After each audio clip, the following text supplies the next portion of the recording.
right, let's get right into it. This is the Titus and Sergio Variety Hour podcast, our pre-Anzac Day edition. I'm Sergio Paradise, and I'm joined by a bloke with less friends than John Coates. It's Titus O'Reilly. Oh, thanks for that. Oh, I think you're less friends than anyone. Oh, but especially John Coates at the minute. He's you know, how would we sum him up? Just one of these Olympic officials who thinks he's God and he's about to be cut off at the knees. He's just an angry, rich white man. We see a lot of them around. I hope to become one day. Well, I'm lacking the rich bit. We're angry white paupers, you know. But yeah, old Johnny Coates, he's got a bit of a battle on his hands for the Olympic movement. Yeah, well, I'm sure he's doing some. They're all just handing out money, really. It's such an Olympics thing. They shouldn't have votes. They should just have dollars. Yeah. Basically. I've always thought it's no surprise that you get a gold for winning, you know.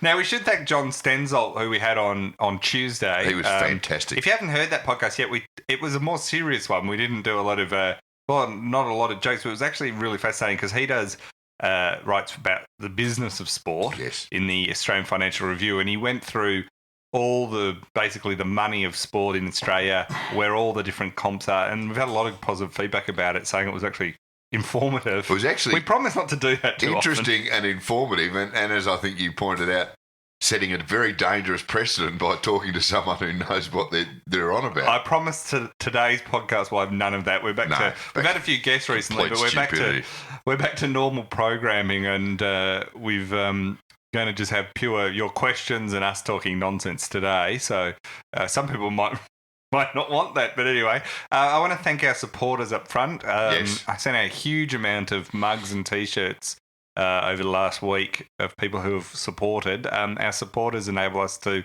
not only do this podcast, but me to do all my writing, and it means we can sort of avoid having to be behind paywalls and things like that, and secondly, stay independent. And kowtow to the corporate filth, you know. As you like to call them. Yes, but to whom we would happily sell out to in a moment's notice. Well, my thing is I always want to be in the position where we can say anything about any of the AFL or the NRL or the sporting bodies, and we've always been in that position. And secondly, I mean, we don't need AFL accreditation or anything like that, so we're in a lucky position. Because we're MCC members.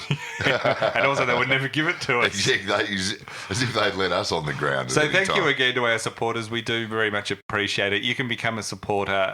It's a monthly fee. There's a gold, silver and bronze level. Gold, get a T-shirt. Bronze, get a mug. Bronze, get a big thank you. Yes. And we will put a link in the show notes to that. I should mention it's tomorrow. I'm recording this on a Thursday, so tomorrow, the 21st of April, I've got my show at the Comedy Store in Sydney. So tickets are selling. Get along to that. I think there's a few left. So, yeah, come along. It should be a really fun night. I've got all new material and stuff like that. So it'll be a stand-up show for an hour. And I'll put the link to the ticket. So if you're listening to this after Friday, it'll be too late. But if you are, get on quickly.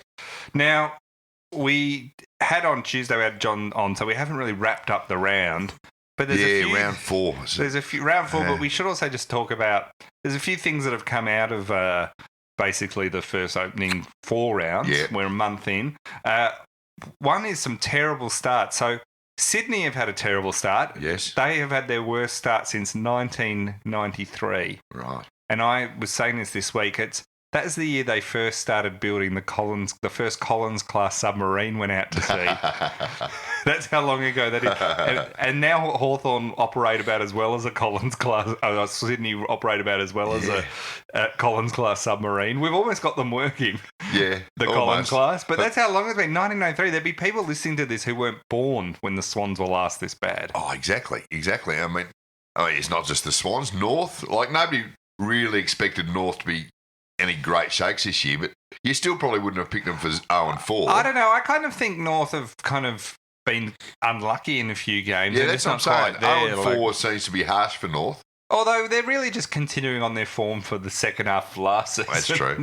That's true. They haven't won something. I think their last victory, I looked this up the other day, was in, it's sort of like August or something last year. They haven't won a proper regular season game. Melbourne.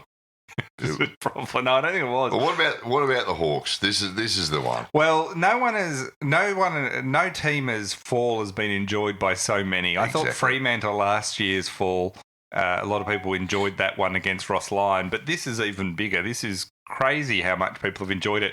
Are we over the 0-4 memes? Yes, I think we are. I was saying that to you before we came on air.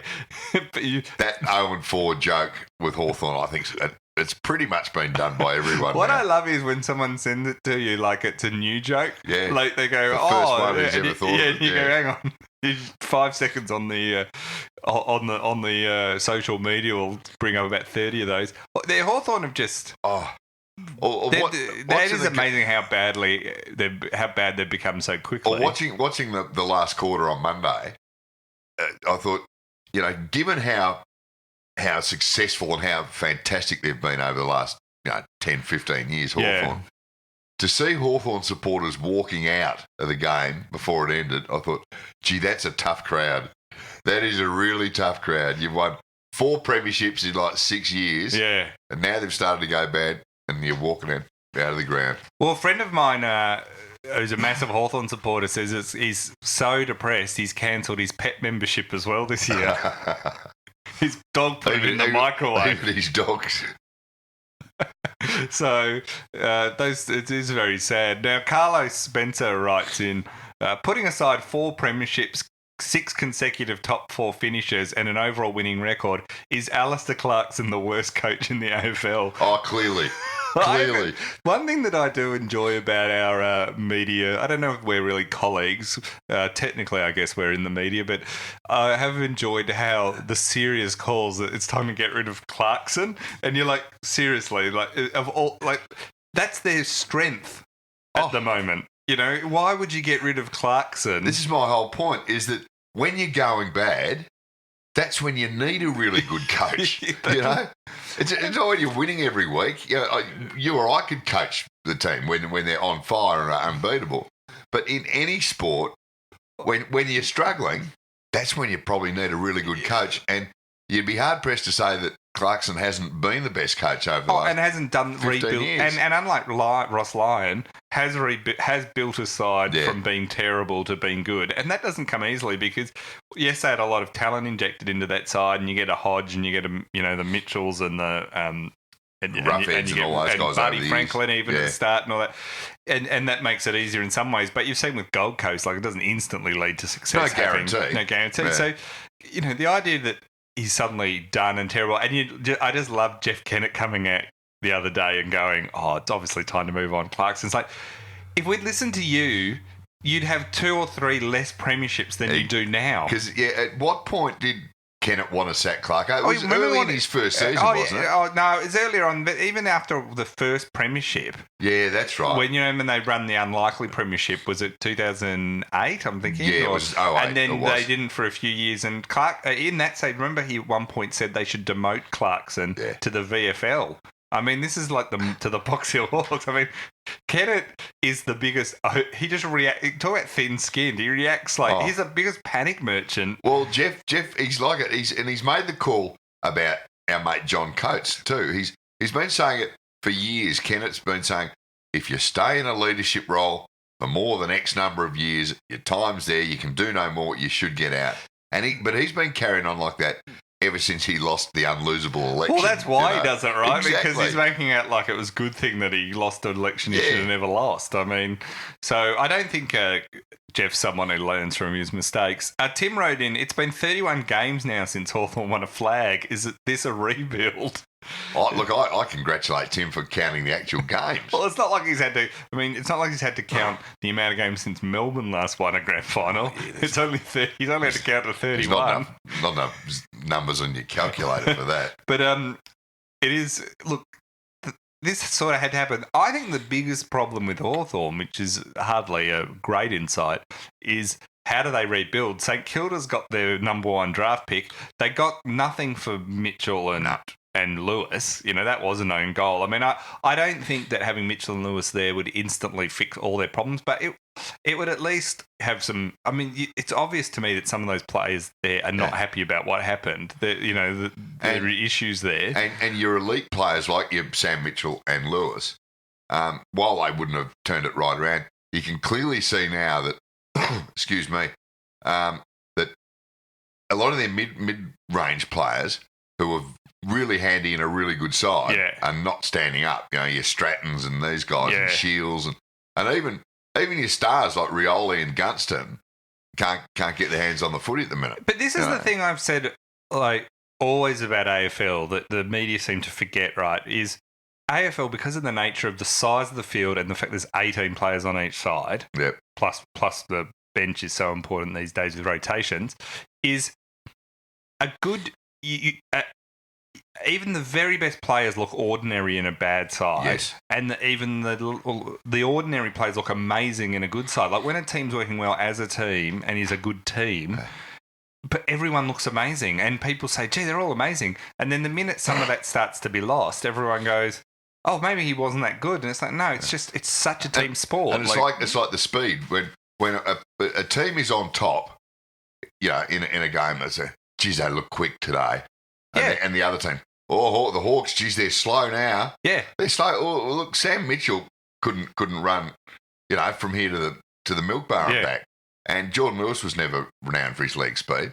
So now apparently they're really slow and every other team's really quick. It's all just your perception. It's like in any match, when a team gets a run on, the other side looks slow. But also you just need a couple of players. Like if it's like Sydney at the moment, they've got 5 good players out. Yeah. At least 5. But they've got Heaney and Rampy and they've got Tippett. And suddenly you take that many players out of any side and suddenly everyone's going, oh, well, Jack's no good. And, they're naming all these players that are no longer supposedly any good. And you're like, no, you've just suddenly got 5.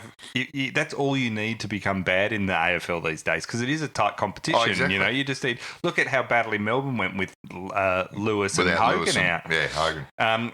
Dylan Walton wrote in, even though it's not nice to kick a team like Hawthorn when they're down, how much fun is it? Oh, exactly, Dylan. As I've always said, if you can't kick someone when they're down, when can you kick them? Because it's really hard to kick someone while they're standing up. Oh, exactly. Because they can run away or they could kick you back. It's much easier when they're on their knees, and when they're down, kick them. It's like when people say, you should always punch up, and I'm like, well, it's a lot of effort. Yeah, it's a lot easier if they're on their knees, and then you can run away. That's right. No, it is fun. It's almost got to the point though where they're so bad, I don't know how much more I can really enjoy it, because it's just gone such off a cliff. I should know this, but who have they got this week? The Hawks. Oh, I don't know. I have to look up. I'm halfway through writing my my preview of the round. I haven't got to the Hawthorn game yet. Oh, don't worry about it. Oh no, this is essential stuff, Sergio. We got to, we don't want people to think we don't know what we're talking about. No. So we're looking at. I'm very excited about Port Carlton. It's going to be a cracker, obviously. Yeah, that's Hawthorn are playing West Coast at the MCG. Oh, they're going to get flogged again. That's right, because that's where the Mitchell gets up for that game. Yeah. Liam Titheridge wrote, are O'Meara and Vickery being rested for finals? It is a worry that they've had to rest O'Meara for knee soreness, which is good management, obviously, but it is a worry when they've sort of put all their eggs in the O'Meara, 3 or 4, their O'Meara basket. And poor old Ty Vickery, hasn't he been copping it from? He's copping it from the Hawthorn supporters who reckon he's a dud and should never have come across. They shouldn't have got him from Richmond. Yeah, and he's copping it from all Richmond supporters who now apparently say he always was a dud and you can have him. Well, in fairness to Richmond supporters, they always said he was a dud even when he did play for them. Yeah, that's my point. But they also now are enjoying it now that the idea that Ty Vickery is influencing Richmond's resurgence. Is kind of, I'm enjoying that too. We should mention Collingwood are also having some trouble, but one thing that's been interesting this week is, and I've watched every Collingwood game this year, and to say that they're 1-3, but God, they've been terrible to watch. Oh, they are their footy is, even when they're supposedly on, they are a terrible football side. Yeah, and they've got no forwards and no back line. It does my brain in that. People forget this, is Nathan Buckley came in off the back of, remember, they'd won a premiership. 2010. And they were one of, if not the youngest side ever to win a premiership. I don't know if they were the youngest, but they were in the top 3 youngest ever to win a premiership. Then the next year, they lose a premiership. Yeah, that's right. They lost the next year. Yeah. Was it Geelong? Geelong. Very, but very much in the conversation with the Hawthorns and the Geelongs of the world, and a very young side. Well, they were talking of dynasties. And then they move Mick on in the middle of that, and they put Bucks in. And since then, it's been it's not like this idea. It's not like he took over and Bucks took over an aging side that was desperate for that's absolutely a turnover. Dead right. Like, it's not like he was brought in now, like, say, someone who follows Alistair Clarkson. I don't think Alistair Clarkson's going anywhere, but if he did, you'd say, well, he inherited the team that was on the downward slide. Yeah. Or, you're talking about a team that should have probably, if not won premierships, been in the conversation and being at the top of the 8 for the next 3-4 years at least. They had another 4 or 5 years of Dane Swan. I mean, they not only did, now some of the players, they say, they moved them on because they weren't that good or they were problematic, but you're like, well, but they at least won your games. And they Bucks ripped the heart out of a lot of that side by getting rid of, and as you say, they weren't aging superstars. No. They were, Heath Shaw's still been a gun. Daisy Tom. Dane Swan Heath Shaw's until he been did All-Australian for the last 5 years in a row. I know Daisy obviously had injuries, but you kind of wonder, like, with all of those guys, ripping them out of Collingwood, putting them in, did that really help? But, Daisy's a bit of a... But there is a few... But it was also just the nature of the team. Buckley, to me, seems a guy that he is more concerned with discipline, and everyone does the things and process his way and a certain way. And it actually means that players that don't fit into that mould don't want to go there. And the crazy thing with that is it forces out people, or it doesn't get the best out of people who don't have that. Because this is football. Some of these players, they just want to play footy. They're not going to... They're going to be... and this is running amok occasionally. They're going to be like... But Buckley's like, no, we're going to have none of that, but we're not necessarily going to win footy games. It's like, well, hang on. Like, footy clubs normally... And this is often a problem because they don't discipline stars or anything, but they're there to win footy games. Yeah.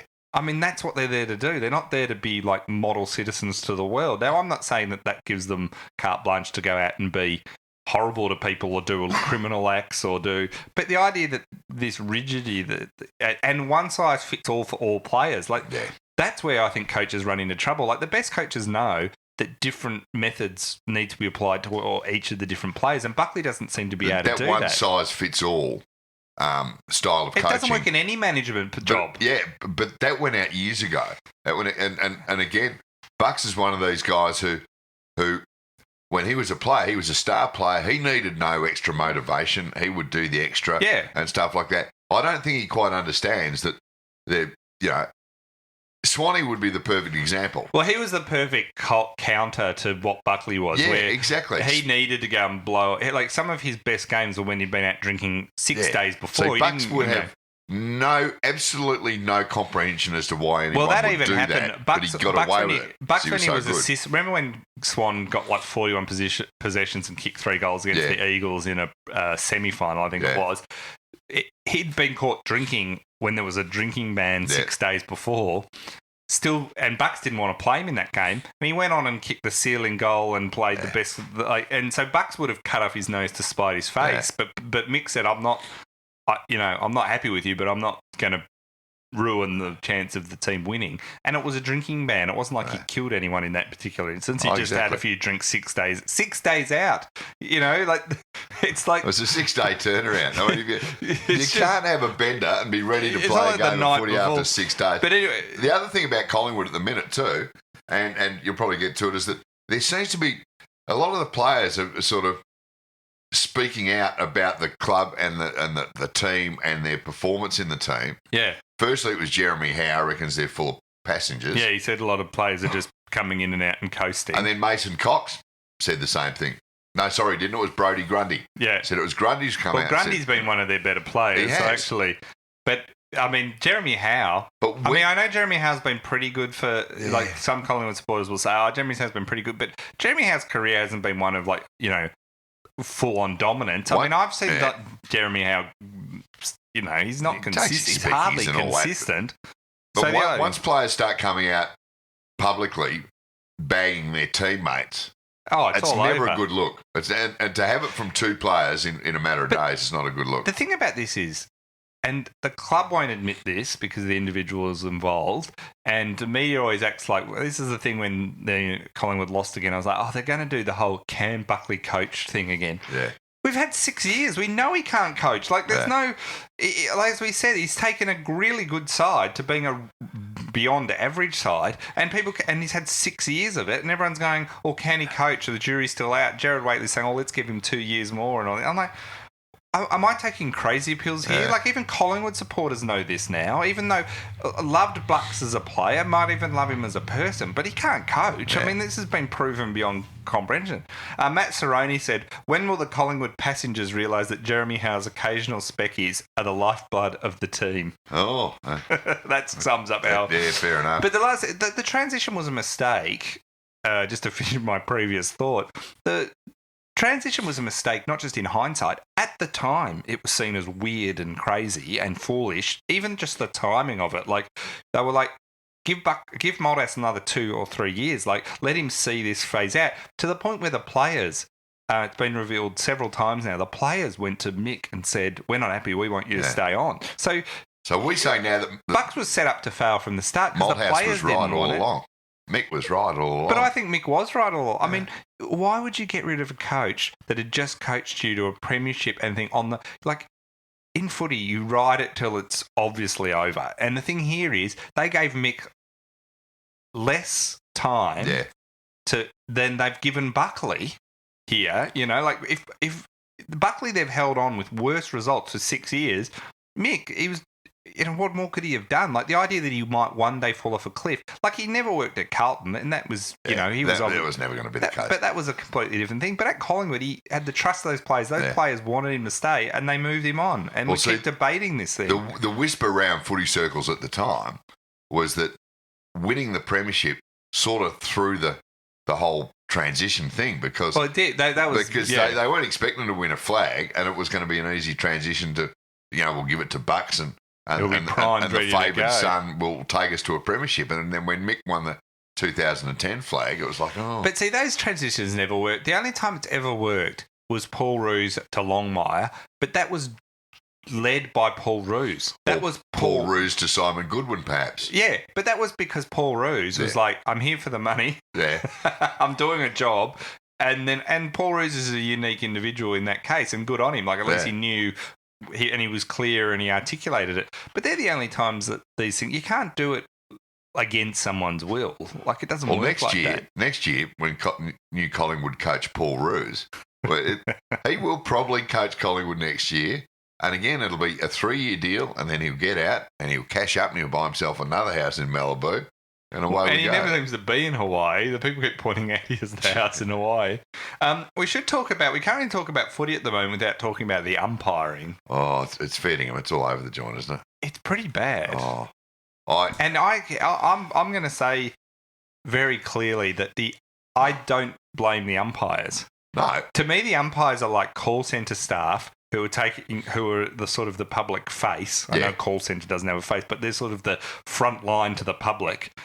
And people are ringing and going, why are you doing this crazy thing? But really, it's the people higher up that never have any contact with any real customers who are the ones making very true foolish decisions. Like, so the fact that there's the intentional out of bounds deliberate out of bounds is just... Hang on, I will say some of these deliberate out of bounds decisions, I do blame the umpires because some of them just have shown that they have no understanding of how the game is actually played as a footballer. But they've also been told, and this is where I have some sympathy for them, and I agree with you that some of the individual ones are weird, but where they've been put into an area of doubt, right, is it used to be, go back 5-10 years ago, you never saw intentional. Yeah. Like, never, but it just wasn't called. So it was very easy for the umpires because they just never needed to call it, right? Unless a bloke just ran 50 metres and just ran right over the boundary with no one anywhere near him. They just never called it. So it was easy for them. It's been put into this thing where they've been told,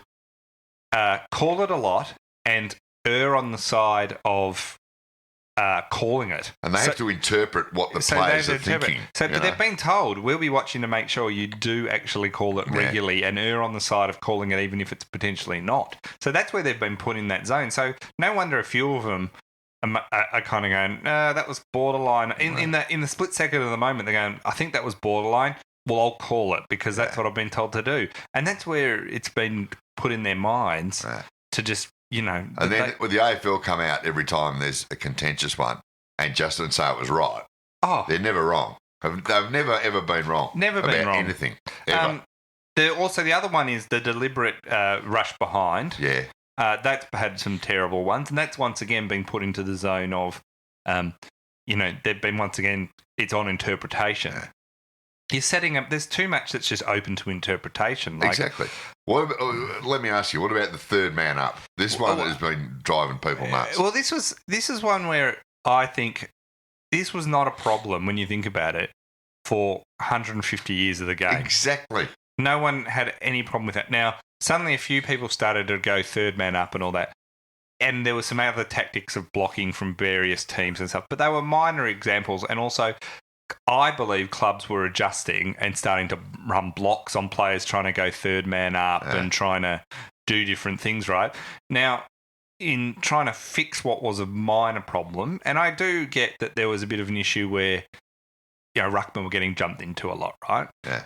But then, as we've said before, pay in the back more or pay, like interference calls more. It's like, to me, the third man up. The arms being chopped. Yeah, well, it's like if you go for a specky and you don't touch the ball, they call free against you. Well, I was like that with the third man up rule, right? If you go in and try and just spoil two ruckmen by flying over the top and don't get the ball, well, then that should be a free kick. So put some rules like that. It's like the unrealistic sort of. But instead, they've created just it's a crazy rule that's created bigger problems than they had previously. It's like, and for the umpires, again, one more thing they now have to do is get two players to nominate who's going to go up in the ruck. But even all the players say they're confused. Like there was one point in the game the other week in one of the ones where even some of the players were like, I accidentally nominated. And so did Bontempelli one. Yeah, Bontempelli said, and they said, we got a gift. He goes, actually, we should have had probably a free against us because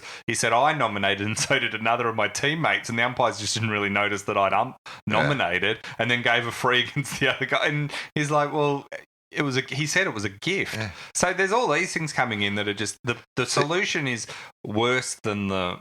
There's no question. The cure is worse than the disease. With this third man up thing, there's no need to have blokes nominate. It's simply if there's a stoppage or it's a ball up, the umpire picks up the ball, give it to me, fellas, walks in, tosses it in the air, and two blokes go up for it. But if more than two goes up, you pay a free kick. Yeah, if there's an interference, I don't have but not even if there's interference. If a third man up runs up and puts his knee into the ruckman, right? Yeah. Then. But if they call that as a free, give them more, penalise the thing you're trying to stop, not create a whole new system. Yeah. But if they don't want a third man up in the ruck scenario, you simply you don't have to offend against one of the other players for a free kick. You just say throw the ball up, and if two North players go up against one Bulldog, there's a free against North. Doesn't matter who nominated. And that way, you just let two people go up for the ruck, and again, the ball hits the ground, play on. Yeah. They've absolutely... I just think we should go back to what we always have, but they should just interpret it. They should penalise third man up if they do something illegal, like interfere or knee someone or, just block someone for, that. There were. This is the thing where there were rules in place. I was about to say, even last year, the year before, how often would you be watching the ball go up with the two ruckmen to go, and you'd hear the whistle go, and you wouldn't have seen the incident, but you'd hear the umpire go, illegal block on Nathan Jones or something, or Selwood was cut off his run. Yeah, which they do all the time. And you see the replay and you go, it was an illegal block. Fine, it's a free kick. Yeah. But they've tried to create this whole new thing, and they've completely stuffed it up. And see, my theory, I reckon the AFL know they've mucked this up, but there's no way known they're going to go back on it now. No. Not a chance. Oh, you don't think they will? I think they almost have to. I think it's got to the point where... I reckon they'll leave it till the end of the year because they will not want to be seen to say, we stuffed that up. Oh, I think they might leave it till the end of the year, but I think they will drop it. I think they have to. It'll be like the sub rule, the red vest, which has gone the way of the gods. But see, the thing is, the thing it's an easy thing to get out of for the AFL because they simply say, look, we were trying to solve a problem and this solution has not worked to the effect we would like. Yeah. And I think everyone can see that. And everyone would go, good, common sense. No one would like it. I don't mind the AFL trying new things, but it's when they then pretend that it's been like either a success or and don't just admit this was stupid. Like the phrase you just used there is common sense. That rarely gets applied. That's where they miss the boat. It's a rare commodity. It's a rare commodity, common sense. Did you see every level. Paul Roos's solution to this? A rule summit. A rule summit. Well, is that just waste of time written all over it? Has there ever been a summit that's actually worked? Will Bob Hawke be involved in this summit? If they have a rules summit, it should be renamed Rules Junket because it'll be at the Cape Shank Resort or the Sheraton Noosa. Do you think the Rules Summit is part of Malcolm Temple's ideas boom? Oh. There's so many. These people that come up with these things. What about like Kevin Rudd's 100 Greatest Minds in Australia get together? It's got like a bunch of actors and celebrities. Yeah, Grant Denyer, what was that one called? It was like the 2030 Summit or something. I can't remember the name, but that was a waste of... They're all wastes of time. Of course, they're just talk fests and junkets on the public coin. Meanwhile, ordinary Australians, and we sit here and go, really, you need to have like 5 days off to, and whiteboards to figure out something everyone knows? Yeah. Exactly. It's just madness. A real summit would be fun for those involved, but it would achieve I can't think of anything worse than being stuck in a room with all those sort of people that would go to a room summit and arguing like minutiae of footy with them. I'd love to go and just sit in the back and just watch and listen. It'd be hysterical. God, it would be just, imagine it. Imagine all that alphas just trying to like... Big ego blokes trying to justify their own position. And then things like, well, when I was playing footy... Yeah. Yeah, thanks, Fitzy. Yeah, good. Yeah. We should mention one of the great stories this week I read. It was a Danish soccer derby. Brøndby fans, as part of their celebrations, or not celebrations rather, but just part of their antics, threw dead rats on the field at Copenhagen. Right. Had they been just beaten, had they? I think it was just during the actual game. Right. And is this a match day experience that we should be bringing out here to the AFL? I just wonder did they plan to take the rats with them? How would this? Will they have, when we walk into the MCG now, will they have to scan you for dead rats as well? Come on, mate, let me have a look in that bag. As someone who likes football / soccer, whatever you want to call it, depending on who you want to offend, I often stick up for it as a sport and say, like with the A-League, most of the time, most of the fans are absolutely perfect. There are a few idiots. But whenever I do that, they then do something like this, and it just kind of makes me go, oh. Yeah. Now, I'm not saying AFL's perfect either, or NRL, because there's plenty of brawls. Oh, there's idiots in every sport. But throwing rats is kind of a bit next level, isn't it? Oh, yeah, I'm sort of warming to it. I'm thinking... At least they were dead. I think live rats would have been worse. Yes. But how'd you be? You go to the MCG, and the bloke opens your bag. Now, what do you got there, mate? Salad rolls, thermos of coffee, bag of Maltesers. Oh, and half a dozen dead rats. Then you go. No worries. You go, have fun, kids. Yeah, have fun. Yeah. It's just, I don't know why you would. It really is interesting that someone live rats would have been funnier. Yeah. Well, I guess in the AFL they did put a live pig on the ground when Plugger was playing. Yeah. Remember that, the little piglet? There is a pig at full forward. Yeah, that would have terrified the pig. Was terrified. Oh, of course it was. I think we should just. So would you be? Plugger Lockett's trying to catch sport and animals don't mix. You think about it, we've had In the NRL, we've had a few issues with dogs. Dogs, yeah. In the AFL, they have a different issue where they keep blaming dogs for things. Yes. There was the elephant at North Melbourne. There was the elephant at North Melbourne. There was the pig. So you've got a whole. There was Brisbane wanted a real lion. Remember when the Richmond wanted to have the horses going around the outside while Darryl Braithwaite sang horses in the middle? Oh God, I wish they'd done that. See, this is when if you've got half a dozen horses trotting around the MCG. That's when you let the live rats out. There's an ideas boom. The horses. So yeah, we've just had our own rules summit right there. So I think when it comes to sport, leave the animals as far removed as you humanly can, because they do not seem to do well. I still laugh about the dog excuses. I love how Degui got picked up his dog didn't break his hand playing with him. He actually did it. He did it on but somebody's I love head. how Jeremy Howe's excuse of he broke his hand playing frisbee with his dog, when we all had video footage of him playing cricket and taking that catch where he obviously hurt his head, and everyone pretends everyone believes that, everyone pretends that's a real excuse. Like no one's saying. To his credit, he stuck with it, and people seem to be wearing it. How do you break your hand playing frisbee with a dog? Like the dog must throw the frisbee pretty hard. Well, exactly. And normally, the dog's just there to jump up and catch it in its goal. I think we're just the biggest idiots going around that one got bought. But they do tend to use that. Tends to be a thing down there. But anyway, I found that one amazing. I would not do it. Serge, one of my favourite stories of the week. Yeah. I know you were all over this one. Well, it involved tennis, so you can tell that it's rarely that. And you can tell this is an interesting story that I'm mentioning it because one, it involves tennis, but two, it doesn't involve Bernard Tomic or Nick Kyrgios. Correct. So a rare tennis story for us. Yeah. But it was Nick Kyrgios, who now we all like. Do we like him now because he's winning? He hasn't won enough for me. He helped us get into the semi-final of the Davis Cup. He's going to have to win the Davis Cup on his own by playing all singles matches and doubles on his own. Well, I can't remember who said it, and I wish I could remember because it stuck with me for a long, long time as one of my favourite calls in sport. And I'm not sure if it was Roy in HG or someone like that, but it was a great call where someone said about Leighton Hewitt. Yeah. And remember how everyone did not like Leighton Hewitt. And then he started winning the US Opens, and they said, it's like you've got a stepdad you don't like, but he keeps buying you gifts.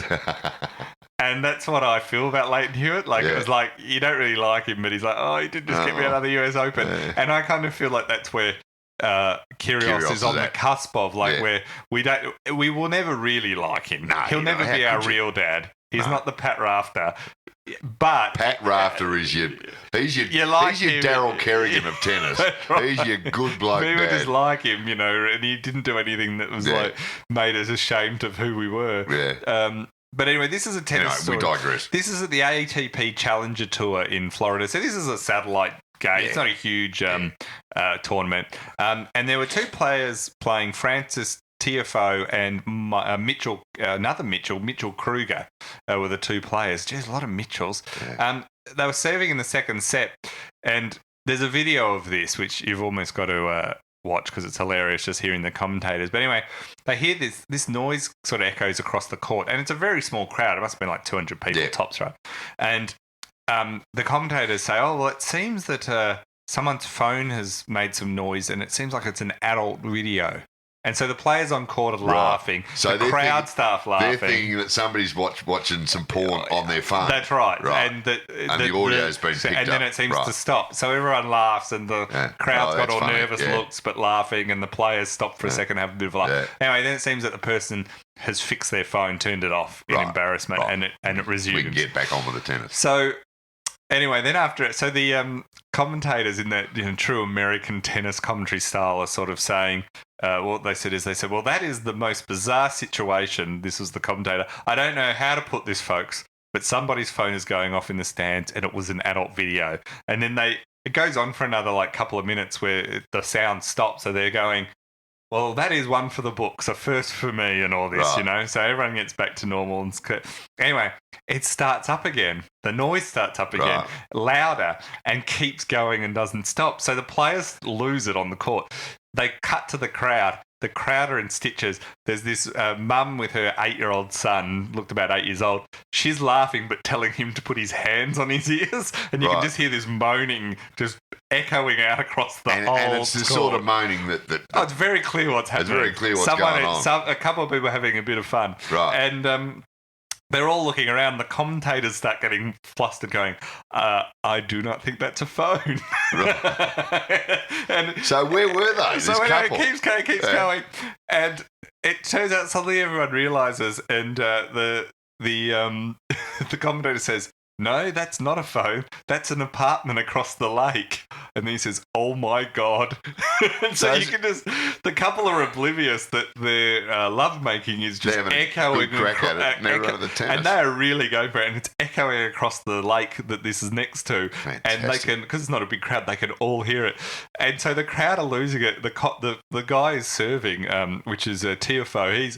He's barely able to serve. And after about 2 minutes of this going on, just yells out, it can't be that good. I wonder if the couple have found it. Was it kinky or was it straight sets? New balls were called for. New balls. Oh, there's a million there we could do. Yeah. I'm just love all, I think they said. I'm impressed that anyone has an apartment that close to the stadium. What a great spot to live. It's a very funny film clip if you get a chance. It's on lots of things. I'll see if I can find a link and put it in the show notes, but it is well worth it. It goes on for ages because it goes for about 6 minutes because it does 6 stop minutes? for a yeah, I know. How good's this guy? Because it stops for a bit, the noise, and like they can't hear it for a bit, so they sort of resume playing. But the commentary is it's this very... You know how tennis commentators, especially the American ones, it's sort of in hushed tones, very straight-laced, and he's sort of commentating it so beautifully. Oh, when he does something, goes, oh, my God. You realise when he twigs as to what's But really I love the mum telling the son to cover up his ears, but she's laughing so hard. Yeah. He's just like... She's thinking, geez, I wouldn't expect this, and I brought the kids to the tennis, you know. I think she was just relieved it wasn't him on a phone. But 6 minutes... Best of 5. I know. Yeah. It's amazing. They get equal prize money. I hope so. Anyway, now one thing this was a favourite of yours. I was all over this one. They're planning, and this is fair income, isn't it? This is not. Look, I got to say, up. I checked into this, and it's when true. I first heard about this, I read a little thing. I thought, oh, come on. Is it April Fool's? Yeah, it was April Fool's a couple of weeks ago. But they're dead set. They're fair income about this. So they are planning on having Racing New South Wales, this is a horse racing, are planning on racing across the Sydney Harbour Bridge next year as part of a proposal to bring the sport of kings to the city streets. Apparently, there is an English promoter who's keen to establish a worldwide horse racing street racing circuit. And like Formula One. A bit like that, and this will be... they see that the Sydney Harbour Bridge is a perfect example. So it's got to be, I guess, a straight race, a sprint. 1,200 or a 1,600. Yeah. Now, apparently the way they do it, the Racing New South Wales is keen to hold a race meeting of up to 6 races on the Harbour Bridge under the rules of racing, so it will all be official. And they want it to coincide with the $10 million Everest sprint, which is going to be on October, which we've talked about before. Yeah. That's the big prize money sprint they want to start pushing up there. Now, the idea is the horses don't just run on the asphalt. No. Because they're always complaining about hard tracks. I know. And they also, I think, won't be doing this in peak hour. No. Although... Given that the cars don't move on the Sydney Harbour Bridge, it'd be quite fun to have a horse race go by. Stop and pay tolls. Yeah, I think so. But so what I was thinking, God, that'd be a rough surface to play on. Yeah, but then I realised we do Etihad, so it's not that much worse. But apparently, what they have, this English promoter has a special purpose-built surface that can actually be quickly laid down and then removed. Now, I'm assuming that's not grass or it's under grass. I don't know. They just roll it out onto the bridge. Yeah, roll the bridge out. Is this the greatest idea ever or the worst idea ever? It's both, I think. I mean, what I want to know, they're going to have to be the horses, they're going to have to be in the right lanes because you know what it's like on that Sydney Harbour Bridge. you want the turn off to Manly, but you always end up in North Sydney. You know. Do you think you don't want a horse to panic and jump like holding it on a bridge above water? Well, there's that point too, and they've got the trains running. I can see a few issues. Oh yeah, look. Oh, and the fireworks.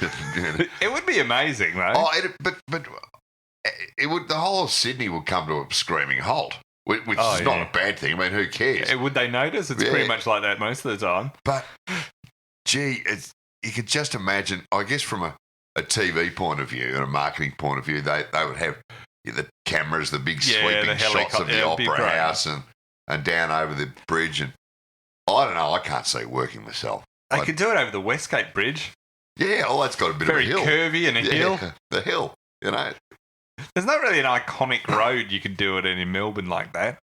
Oh, I get, the Albert Park, I guess, where the Formula One is. Around the Formula One. They should do it at the same time. That a bit of chaos. Anyway, that would be interesting if they actually do it. I don't know. Oh, they'll never do it. They'll never do it. Really? You don't I think the Everest thing will probably happen. The Everest thing's happening, I think. That's all go ahead. But, at Randwick, but the one across the Harbour Bridge, look, I really hope they do. It's just such a left field stupid idea. Well, it's another ideas boom. It's part of the ideas boom, part of the rules summit that we're boycotting. It's a huge idea. I'd like to see it, but I don't know if it's over. Yeah, it's going to be a weird thing to pull off. Listeners' questions. We haven't had listeners' questions for a couple of weeks. For a few weeks, so it is good to be back with them because I have actually missed them.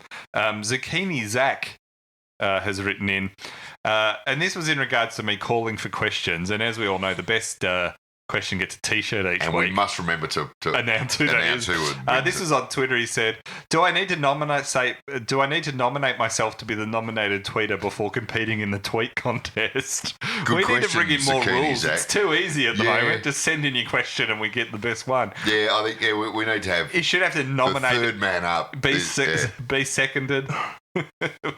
And we need to have a quorum. And there's no deliberate questioning. No, that's right. Ben Ward wrote in, have you got a bet on Harry Taylor for the Coleman yet? Yeah, he's blown out. Yeah, he's 100. He's moving out to 200s at the minute. Playing Harry Taylor up forward for the Geelong, it's like driving a car. It hasn't really worked. Well, it's like racing a car with the handbrake on. It's just a pointless exercise. Why would you do it? And then when they moved him back on against Hawthorn, they look good. He would just well-oiled machine back there. He's a defender. Yeah. It's always been that way. Yeah, never works. It never works, does it, throwing him forward? I used to get really annoyed when they did this with David Neitz at Melbourne because he was their only goal kicker. But that's why they did it. But he was a gun centre half back. And we used to, he didn't make up in the goals to what we lost, you know. Alex Armstrong wrote in, what was your spirit of choice after the D's blew another game? Need recommendations for next time? Well, it's got to be. I mean, for me, it's whiskey for you. Well, I've moved on to paint thinner because it just doesn't. It's heavy in ether. Whiskey doesn't even touch the sides anymore. Well, I'll tell you what. I watched the game in the front bar at the Mansfield Hotel. So you're with every Melbourne supporter. It's my point. That's what I'm going to say. Funnily enough, there's a bit within the shadows of Mount Buller, the pub was crawling with Melbourne supporters. It's living far greater the cliche than you would at any other pub in Australia. There were probably grown more than men at the game wearing Melbourne jumpers in the bar. Oh, great! And it was so busy. It was over an hour wait to get your Palmer. You know, so it was a tough day. So you're doing tough. Yeah. It is amazing to me how, I mean, a few people say to me, Melbourne could have won that game. And I was like, not if you don't, a lot of teams could win a lot of things if they didn't give up 8 goals in a row. Yeah. Like, there's a lot of ways Melbourne can lose a game from any position. Oh. It's like a knack. Even if we're 8 goals in front, time on in the last quarter, I reckon we can still lose it. Remember when Hawthorn couldn't lose a game? Yeah. You know, like they could win from almost any position for a while there for a few years. Melbourne are the reverse of that. We can be 27 points up, absolutely smashing aside, and like we did Freo, lose. We can snatch defeat from the jaws of victory every time. Every time. But Alex, I would stick to I think you just need the heavier. Just say what's got the most alcohol in it. Yeah, because I need it. Just get a bit of moonshine from Witches in Britches. That stuff's 80% alcohol. It's not even legal. We give Richmond. That's right. Get some of the moonshine. Richmond. We give a lot of. We bag Richmond supporters for having hope. And then Richmond crushing their hope all the time. Yeah. But Melbourne do a good line in that too. That's true. They arguably are even getting better. But I reckon Melbourne supporters, we don't really have the hope. We're a miserable bunch. Yeah, we've had so many broken promises and stuff thrown in our face. But the Richmond supporters... I know, but this is where I have a begrudging admiration for Richmond supporters, and they still, deep down, believe. So most Melbourne supporters, we don't believe. We're the atheists. We have no faith. We're the atheists of football supporting. My heartbeat's sort of true. Yes. But yeah, we don't really believe the Tigers actually supporters. They're like, it's going to turn around this year. Yeah, this is every year, and it doesn't. But every year they still kind of believe, and I do have a begrudging admiration for them for that reason. For their ability to get back up. It is still piss funny when they muck it up though every year. Oh, is it poised now?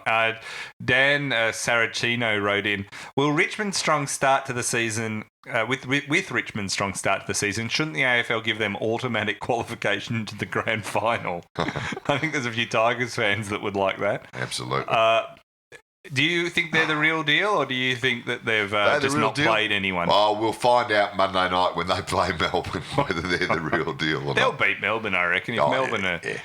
Oh, they'll get Jesse Hogan back Melbourne, but although I've got to say Melbourne have had the wood on... You don't know with Melbourne. They've been good. And they completely have that's no what's idea. So frustrating about this side We've now. had the wood on Richmond for about 5 or 6 years. I've seen Richmond play. They haven't been that impressive in the games they've played. They were very good against Brisbane last week.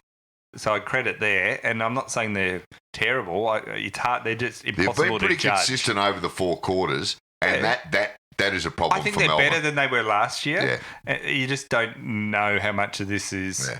And plus, history tells us Richmond doing this is always setting their fans up for a big fall. So are they the real deal? They might appear so now, but they haven't played anyone really. They won't be. We won't be able to tell. They could be. The competition's weird this year. Yeah. It is weird. I wouldn't know where they'll end up. They could actually surprise us all. Daniel Cogger wrote in, this is I didn't really... Should Horses by Daryl Braithwaite be added to the WADA band list? Well... Were you the one that someone put up a Coachella... the music festival.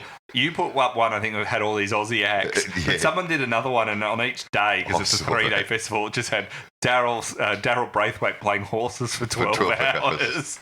And I kind of think that it is amazing how much that song But to answer Daniel's question, should it be added to the WADA band list? It's not performance enhancing, surely. You couldn't say that's a performance enhancing drug. I'll skip the last one. Go to the last one, then come back to the other one. Rodney Gardner wrote in, who is the equivalent of Tyrone Vickery in Quidditch? I don't want to barrack for their team. Good on you, Rodney. You've brought in our favourite sport of Quidditch and given Tyrone Vickery just a quick drive-by at the same time. Poor Tyrone. I don't think he's got...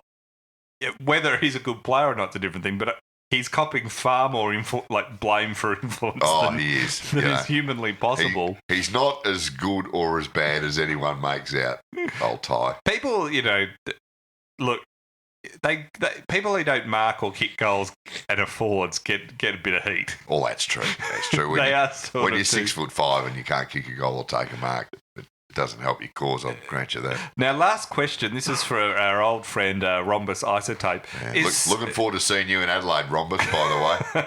We should add, we are currently working on venues and things. So at the moment, it's looking like Perth, Adelaide, we're definitely looking to do, and Canberra. Yeah. Sydney again, we might do one later in the year. So we're going to do a bigger tour later in the year. Potentially Hobart. Potentially Brisbane. I'm trying to gauge interest in Brisbane. Don't know if anybody would be interested in Brisbane. Actually, don't know if anybody would be interested anywhere, to be honest. But But so we will have announcements about that coming up. Yep. So because people do keep asking me, so we are working on it. It's actually in a couple of cities very hard to get good timing and access to a suitable venue. Yeah. You know, so small and intimate and small enough. And serves moonshine. We're waiting for the new Perth Stadium to be built. If we do a tour, don't bring dead rats to the gig. Yes. Rhombus Isotope wrote, is Sergio's voice deep enough to speak to whales and deep sea animals? Well, it's a bit worse this week, Rhombus. You've been crook. Been crook all weekend up there at Mansfield, but my wife actually pointed out that it's a bit like that. My voice got a bit deeper over the weekend because I was crook. It was like that Simpsons episode where Barry White spoke and all the snakes came into town. And they was had that happening to you? whacking day. Just kill all the snakes. It is a wonderfully deep voice. Oh, yeah, it's getting worse when I'm crook. Living off. And smoking a carton of cigarettes each podcast. Carton of Marlboro Reds. You and Jesse Hogan on the darts all the time. At Coachella with Daryl Braithwaite. Oh, now next week we've got Anzac Day on the Tuesday, but we will record on the Monday. On the Monday, eh? Yeah, we will. So we will be back to 2 next week.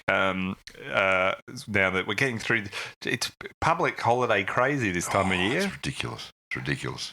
Oh, I'm all for it. Anything to get me out of work. And we've got some good guests lined up the next few weeks too. We do. We can't say who they are yet because we haven't actually asked them if they do it. They don't know yet. Yeah, they don't know yet. We actually just when we get them, we kidnap them.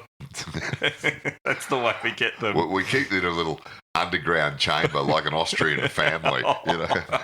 On that note, we'll see you next week.